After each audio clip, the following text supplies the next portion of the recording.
Hello, everyone, and welcome to our Black Women Self-Care Bundle series. We are chatting with ambassadors of our Black Women Self-Care Bundle series. And today I am talking with Prea Epps, and we're going to have an amazing conversation. So welcome, Prea. Thank you for being here. Thank you so much, Samantha, for having me. I appreciate it. Awesome. So please introduce yourself. Tell us who you are, what you do, and who you serve. I am Prea Epps, and I am a financial coach. I am the founder of Reframed Financial Coaching. And for me, I'm a firm believer that your personal finances are your first investment.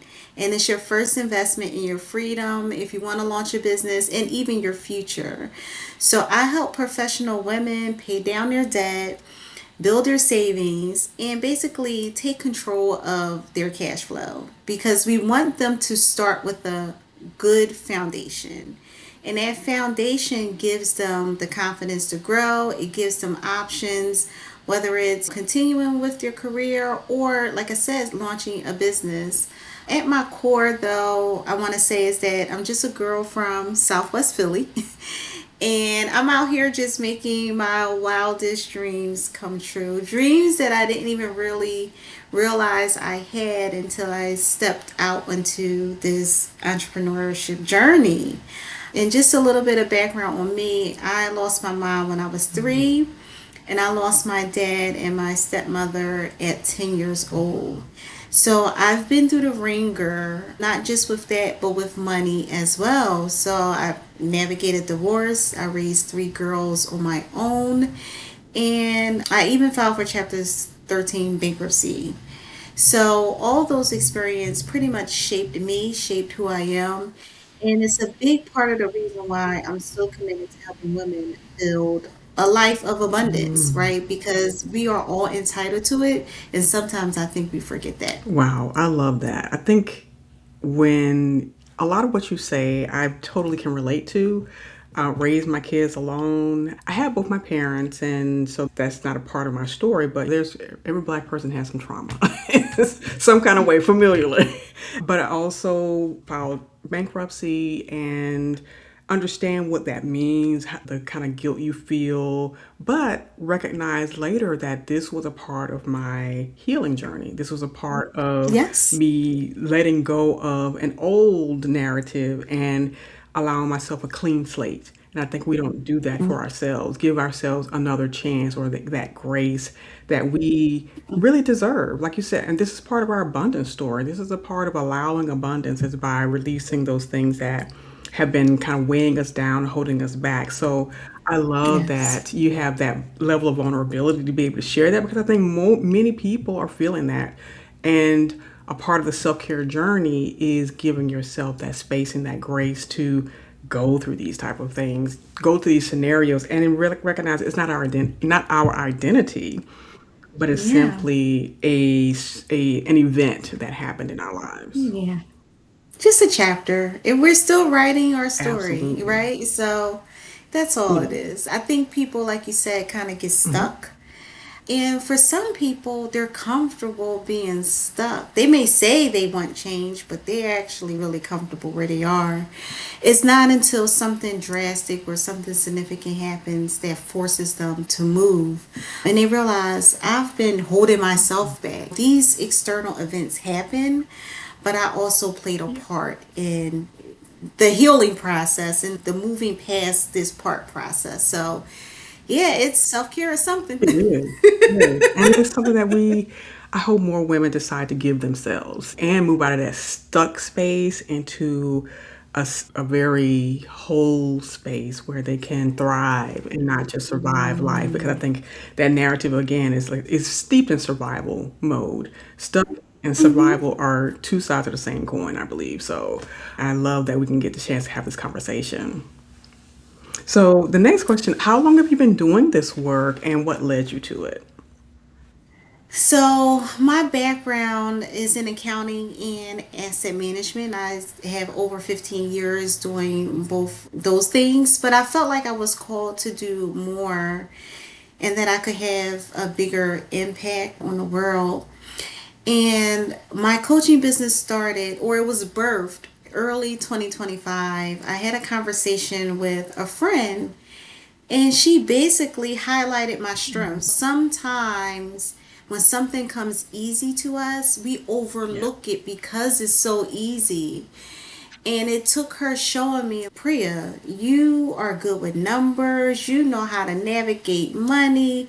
Look at what you built after the divorce, after the bankruptcy. You should really consider helping other women. And I was just like, really? Because it's so easy to me, I can't really see how this could serve other people. But I sat with myself. I had surgery, so I had 6 weeks Hmm. of me sitting with myself.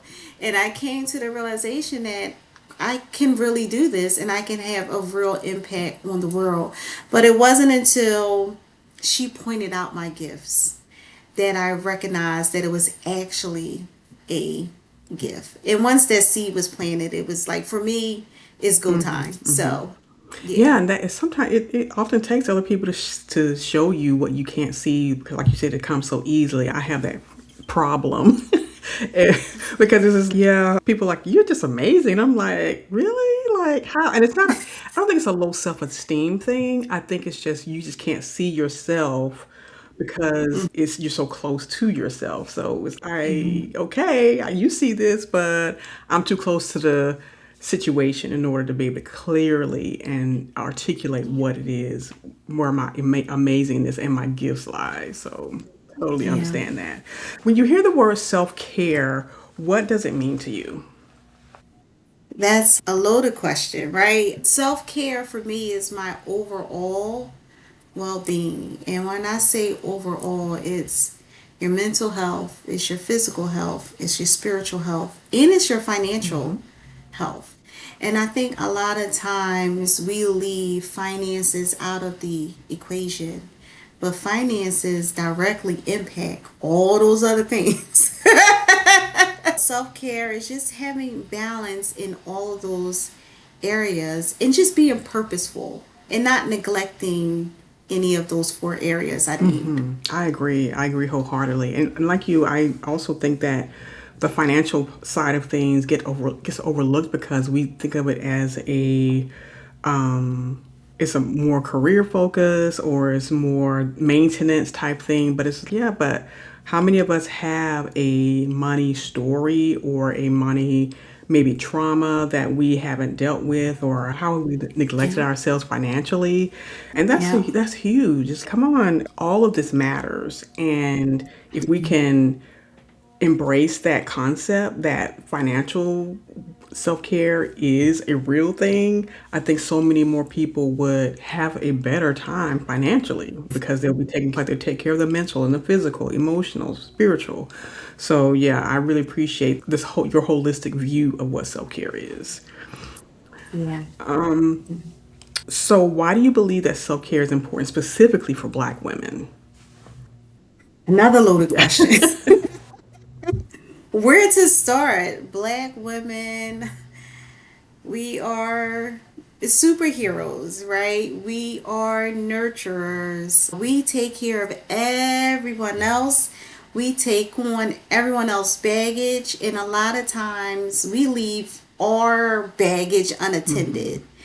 And so, black women right now, I believe we're experiencing burnout at alarming rates, right? And a lot of us were raised to believe that our value comes from how hard we work. You got to keep going. You got to put one foot in front of the other. Don't look back. Just keep going. Move. And we're carrying so much that we're not taking care of ourselves. But I want black women to realize, and I want them to realize that it's not selfish if you put yourself Right. first. It's not selfish to set boundaries. It's not selfish to invest in your own growth, right? So how about you just put yourself first for once and see how it feels. Now it may be Yeah. uncomfortable if it's the first time that you do it. But if you keep doing it, if you keep building that muscle, it'll get easier over time. Absolutely. And the follow-up question to that is how would you recommend that Black women get over the guilt and shame of prioritizing themselves and moving out of that space where this is not a selfish act, but it's a self preservation act for them. So the guilt and the shame, I believe, comes from stories that we've been told. Hmm. So let's unpack some of those stories that we're telling ourselves. Where do they stem from? Where do we inherit those beliefs? Because again, our grandmothers, our mothers, our grandmothers, they put everyone else first and they suffered, right? If you really truly think about your mom and your grandmom and everything that they went through, they suffered in Hmm. silence. And so this generation, we're a little bit more vocal now, but what you saw in your past, you carry that with you. So just start uncovering where those beliefs have come from. And then you'll find yourself, you just slowly but surely stripping all of that away and saying, wait, I can choose to do something different. Because life is all about choices. Absolutely. Absolutely. Great answer. Great answer. I appreciate that.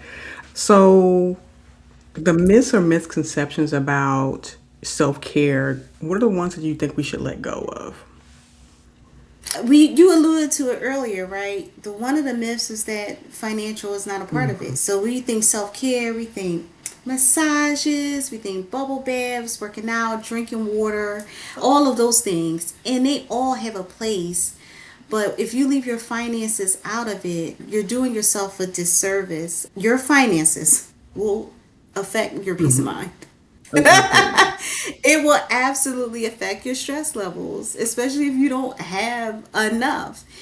And it will affect our ability to thrive. So if you don't have enough money, you're constantly in survival Hmm. mode. You're just trying to make it through the day and you're unable to see long term. I think that's one of the myths where we isolate finances and we really should be thinking about it holistically. Absolutely. Absolutely. So, as a part of the Black Women's Self Care Bundle, you have a resource that you're contributing or sharing with us. Yes. So, tell us more about that resource and how it's going to positively impact Black women specifically as they're restructuring the idea that money is self care. Yeah. So I am a big proponent of reframing your finances and uncovering those stories that you've been telling yourself. So my free resource is called 5 Steps to Reframe Your Finances. And it's basically a workbook that was created to start your transformation process with money. Each module helps you identify and even challenge some of those limiting beliefs that you have when it comes to money. So it's designed to help women that feel stressed or ashamed when they look at their bank account. And for some women, they feel like they're doing everything right and money is just not working. So it's helping them get unstuck or not feel as behind. Each module has journal prompts, and I'm asking you to go deep. And I'm asking you to sit with yourself. And as things pop up, sit with that. Even though it may be uncomfortable, just sit with it because you'll find that's where the answer really I lies. love that. I love that. So, with that resource, like, what are, for women who've already gone through and done the workbook, like, what are some of the aha moments and or success stories that you heard from it? So, aha moments. I don't think people, so you hear all the time mindset matters, right? But it's not until you get into it that you realize, wait, my mindset absolutely matters. And so as you go through the different prompts and you uncover or see what comes up for you and you start reframing those stories, you'll see that this has been holding you Hmm. back. This is a lie that you've been telling yourself, whether it was consciously or subconsciously, right? This is not fact. This is a story. And so once people are able to break through, yeah, it will take some time to dig yourself out of financial Sure. ruin, Yeah. right? Yes. This workbook is not a magic bullet, not at all. It's going to take some work, but it starts with saying yes to going through the process and yes to being uncomfortable because you absolutely will be. Okay. Excellent. And that's a great realistic view of what they can expect and some of the feelings that they're going to have when they're going through this Yeah. workbook. And I think it's important for us to be honest with ourselves, our emotions, and how we approach change, because this is change. It's not that comfortable, stuck space anymore. This is, I'm making some moves so I can become the most elevated, evolved version of myself, because as humans, we're always growing, we're always evolving. Or dying. Yes, yes, absolutely. And so to have this realistic understanding of this is what can happen when I start on this workbook, but the benefits, that I think is what we really must focus on. What's the benefits on the other side of this process? And that being said, how can people learn more about you? Where can they find you online so that when they finish the workbook, they can connect with you and they can say, hey, Priya, did the workbook, what's the next step? Sure. So I am online, Facebook, LinkedIn, Instagram. Facebook and LinkedIn is Prea Epps, score Epps. I am an OG. Instagram is probably not my ministry, Mm, but I am heavily involved on okay. Facebook and LinkedIn. I also have a website,